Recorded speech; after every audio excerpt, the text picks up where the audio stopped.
Good morning, everyone. Good morning. Welcome to Good morning. Good morning again. Welcome to Jigsaw Parenting. I am Sumitra Single, and with me today I have. Stephen Bax. Sissy Van Vark. And as you know, Jigsaw Parenting is an opportunity for us to kind of get together and talk about all the ways that we're raising our kids. And as you'll see, there'll be different ideas and viewpoints just because we come from different upbringings, different experiences, and different backgrounds.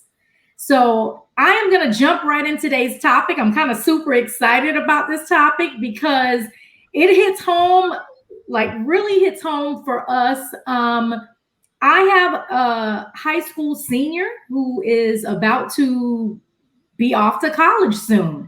And Stephen also has a high school senior who's about to be off to college. And Sissy had already had a high school senior that went off to college. So, our topic for today is, as a parent, when it's time for that college, like, how do you feel about the kids leaving?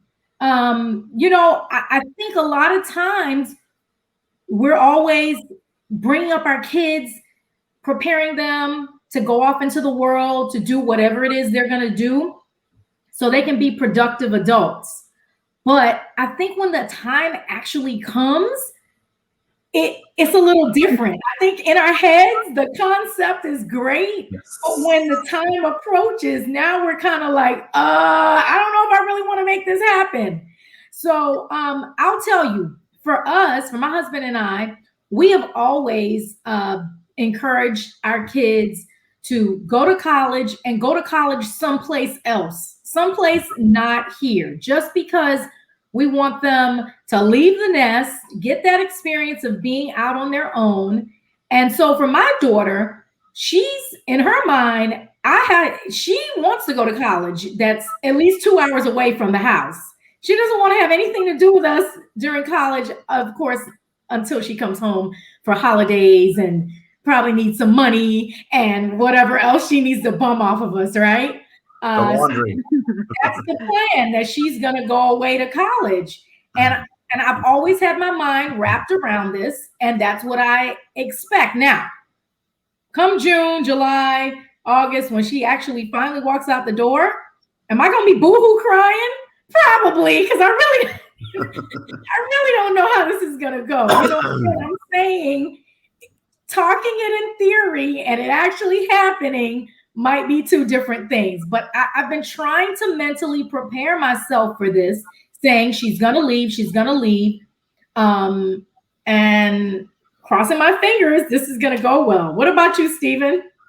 Well, I got a punch in the gut this week. It didn't really start with that conversation about college. My son, he wanted to go to Florida State University like Dad, which, for those that don't know, that's about 500 miles away from here, 475. We live down near Miami. That's up in Tallahassee. And I was all for it. Unfortunately, he didn't get in there. He did get into FIU, which is about 15 or 20 miles away. And I said, well, you can go there for a year. You can transfer up, or you can go to Tallahassee Community College or Broward College, whichever. Mm-hmm. I always said, kids need to get north of Orlando, get out of town, experience something a little bit different, because Miami is a wonderful, unique place, but it's Miami. You need to experience something different. You need to get out of town. And that was the whole plan. Well, a couple of days ago, I was about to go to the grocery store. I'm a single parent, so I've got to do a lot of stuff on my own that I didn't used to have to do. And so I told them I'm going to the grocery store, take out the garbage, take out the recycling, empty the dishwasher, a few other things, put away the clothes, that sort of thing. All the good chores. Yeah. So I go to the grocery store. I'm good, close to an hour. I come back and I call them up and I said, come on out, help me with the groceries. Right. They come out, they grab the groceries, they put them on the counter, and they go to their room. And I turn around and the garbage isn't taken out. Nothing's done. Nothing is done. And I'm not a yeller, but I yelled. I yell. Okay. I am not a yeller. And I blew a gasket. And I said, look, I've been pushing you to do this, that, and the other thing. I can't even get you to do your homework half the time lately. And I think Ethan's getting a little senioritis, and Brian, I don't know what's going on. His grades are back up there now. But it's kind of hard to kind of keep on top of both of them. And I blew up a little later in the evening. Ethan comes out and he says, "I want to move out." And I'm like, "Whoa!" There's a bit of me that thinks he said it at that time for a little retaliation. Okay, because I was just going to say, has he ever brought this up before? I mean, we've talked about it. But he said he's applied for 3 or 4 jobs. Okay. He's got some friends of whom I know, at least one of them I know, that they're looking at a dorm down there. I'm looking at the prices, and I'm like, he says it's only $800 or $900 a month, and I'm like, that's per person. He says, "Really?" I said, "Yeah." Obviously, I'm going to help him with it. Now, the college is only 15 or 20 miles away. Okay. I think it'll be good for him. But man, did that hurt when he said it. But Stephen, I'm wondering. I know it hurt, but I'm thinking, did it hurt because it seemed like it was the retaliation, the defense mechanism of, Dad is telling me what to do. I'm gonna let him know I can go off on my own. Well, I think there's a bit of that. I mean, first of all, I think there was a little passive aggressive going on there, without a doubt. There was a whole rush of emotions. First of all, I'm losing my family one at a time. My wife passed 2 years ago. Now my oldest is leaving. It's going to be me and my little one bouncing around this house. And then what? And I guess that realization just kind of popped up there. Mm-hmm. Life is moving on the way it's supposed to happen, but now it is anyway. But how easy is that to mentally process? That's the whole issue. And it took me a little bit to process it. I'm okay with it now. I'm trying to look at the positive side. Look, the kid, he doesn't drink, he doesn't smoke, he doesn't do drugs. He's into keeping fit. It's a swimmer's body, that sort of thing. And he wants to stay focused. He's maturing. Does he get a little passive aggressive at times? Yes. Does he complain that he doesn't get enough time on his own to go out and have a good time? Yes. And sometimes I think he's got a little bit of first world problems, like he complains about what kind of car was given to him, versus the fact that he has a car. I got you. Has a car. It's not nicer than most of the cars I've ever had. Right. But it's a 4-door economy car, so but it's got leather and sunroof and Bose audio, but it's got all the toys and buzzers, and I got to thank my in-laws for that. I had a pickup truck. I wanted to give him a 20-year-old truck. He says, "Dad, He didn't want to be seen as a redneck, was his words. I said, you're Hispanic. He says, there are Hispanic rednecks. He says, I don't want the truck. Well, my father-in-law said he wanted the truck. And he says, I'm taking the truck. I'll buy him a car. And he did. And he bought him a 2018 Mazda 3. Nice car. So that's one expense I don't have to worry about. Although he's saying, well, maybe I could trade it in for a sports car. I said, I'm not paying insurance on a sports car. No, insurance. Oh my gosh, you'll be dead on that insurance. He's looking at he looked at this convertible Corvette. Nice. I said, yeah, it's real nice. When you're 25 and on your own or whatever, you want to buy it? It's all you, because that's when the insurance will go down. But yeah, it would be ridiculous to insure that. So, first world problems there, I guess. But Stephen, I think it's good that you kind of like are accepting the fact that he wants to go off on his own, because I think you also have to think, I'm not losing my family, but I'm allowing my family to spread their wings. So eventually, I mean, I don't know about you, but eventually I want all my kids to grow up and leave the house. Yep. But, be happy and leave the house. And I know part of that is going to be them being off on their own and making good decisions, making bad decisions, and figuring out and feeling the consequences of them. So just so they can become better decision makers. Yeah. So even though it's only 15 miles away, I think it's important that he does that, What about you, Sissy? Well, tell us about your experience with the whole moving out. Well, when my daughter left, she well, the college she wanted to follow was close by. She could just take the public transportation and go. But she really, really, like you, Stephen, they get at an age, and then it's nothing's good enough, not enough freedom, wanting to go out, and then it's the curfew, and then it's the clothing, and then it's the amount of money they get. So it's building up, and they want the freedom. So at a certain time, I just got tired of the discussion and I thought, well, it's good. You should find out how life really is. When you gotta go to school, come back home, fix your own dinner. When you're tired and you still gotta do your homework and your friends want to go out and you gotta be responsible and say, no, because I gotta learn first. These are things when they are living at home and you're taking care of them and you're doing your best, they don't get the experience. You can tell them, well, it's expensive and living on your own, and you'll be tired and you'll come home from sports and you'll still have to fix dinner. And they'll be, no, I'm fine, until Right. they experience it. And then they'll start eating bad, and then they'll learn, oh, well, this isn't good for my body because I'm getting sick much faster than I used to. Well, why is that? Then they'll go and see, oh, well, I'm eating potato chips and fries and I'm not eating good enough. So they have to learn this on their own. So it's time to it's not easy, Stephen. I don't envy the moment that you have to let go, but it's in phases. You gotta tiny steps. Okay, go try it out. And when things go wrong, yeah, I'm here. Tell me about it. Right. And you won't laugh. You say, oh yeah, it's really hard. I know. Wait. So But Sissy, are you wait, did you ever like laugh behind the scenes afterwards thinking, I sure. tried to tell you? Yeah.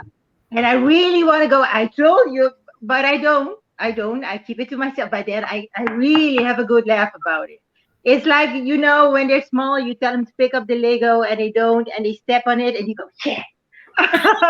So it's the same Right. thing. Because you know it's going to happen. But when you tell them, they won't believe you until they fall into the trap. And then it's like, damn it, mom was right. But they won't, they'll come and tell you and cry about it. And you just have to be there for them and learn to take that position because it's hard.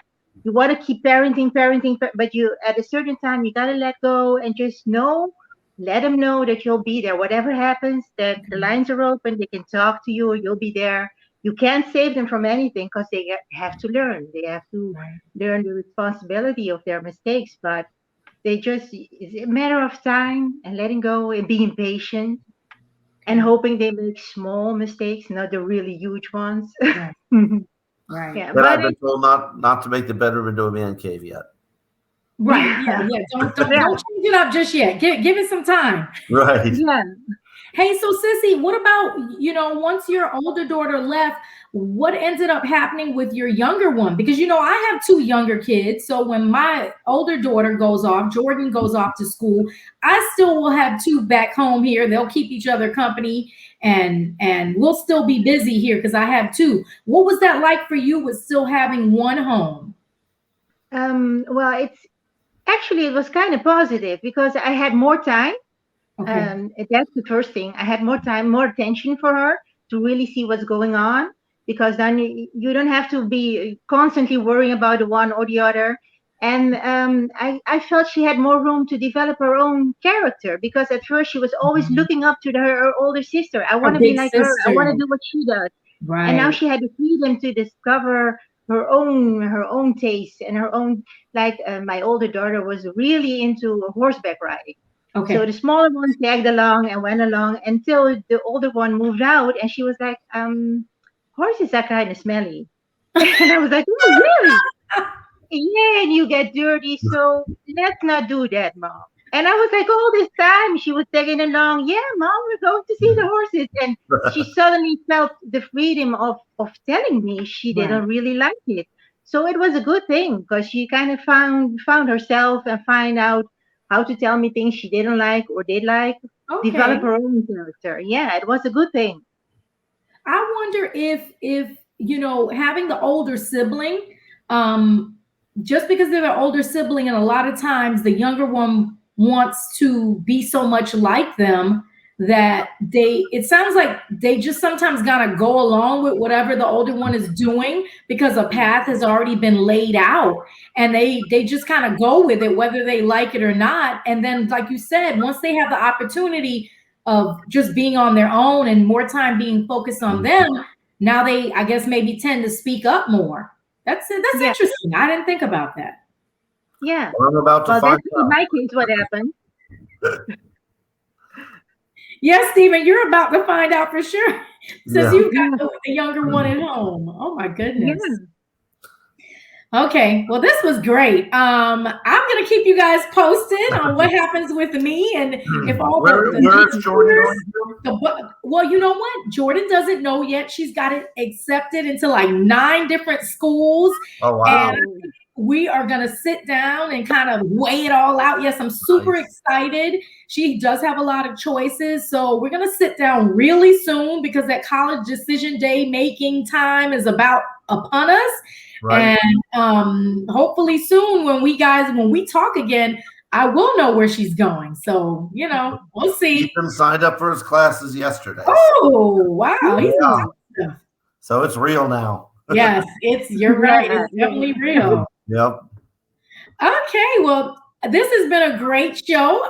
We're going to wrap up today with a kind of current topic. And I know we've talked about this before, but since we all last met, I received my first COVID shot. And I actually go tomorrow and get my second one. Okay. I'm excited and nervous all at the same time because I hear that second shot is, kind of can potentially put you down.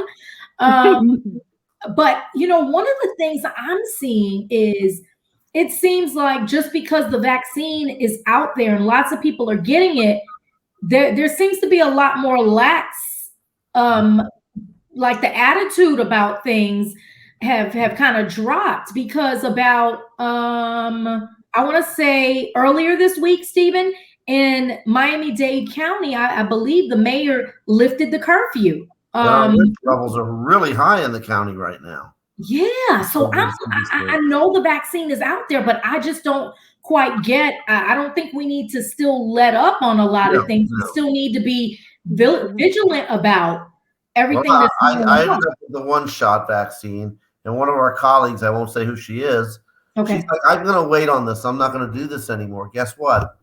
She just tested positive yesterday. Wow. Yeah. And, she's like, well, she's worried about health issues down the road. And I'm like, I'm getting the vaccine. And I have a couple of friends that are doctors that actually worked on the trials of some of the vaccines up in Maryland. Okay. He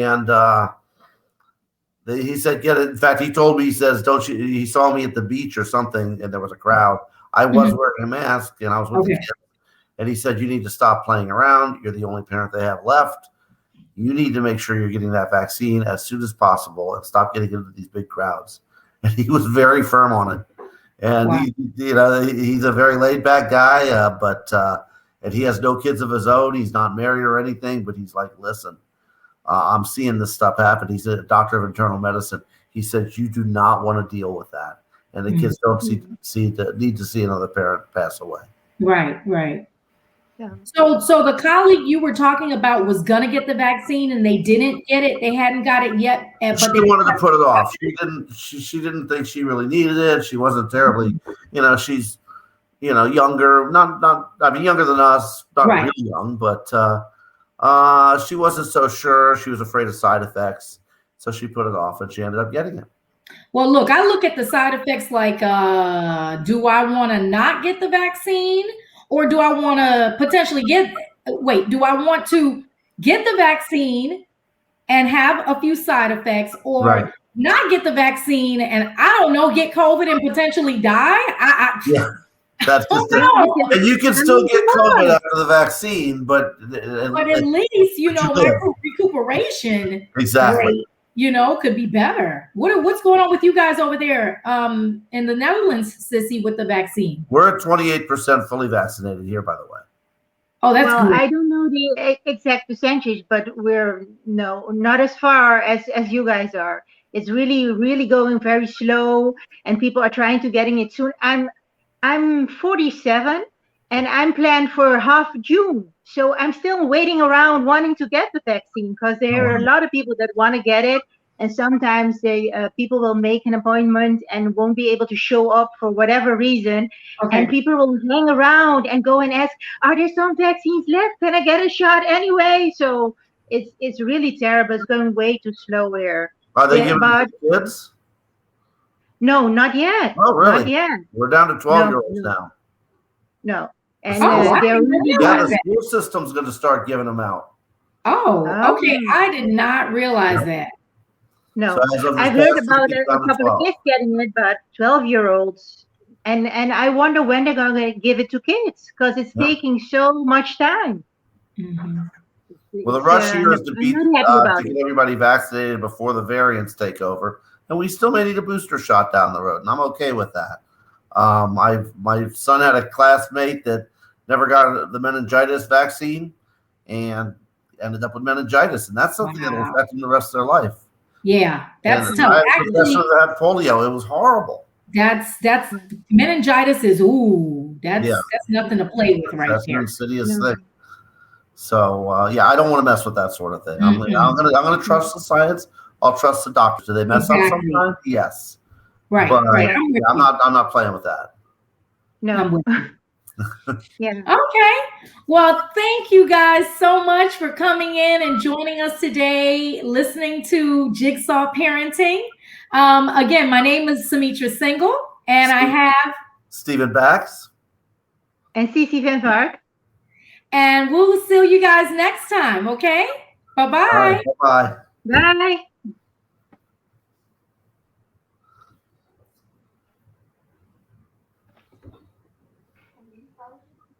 Nou, we gaan zo om.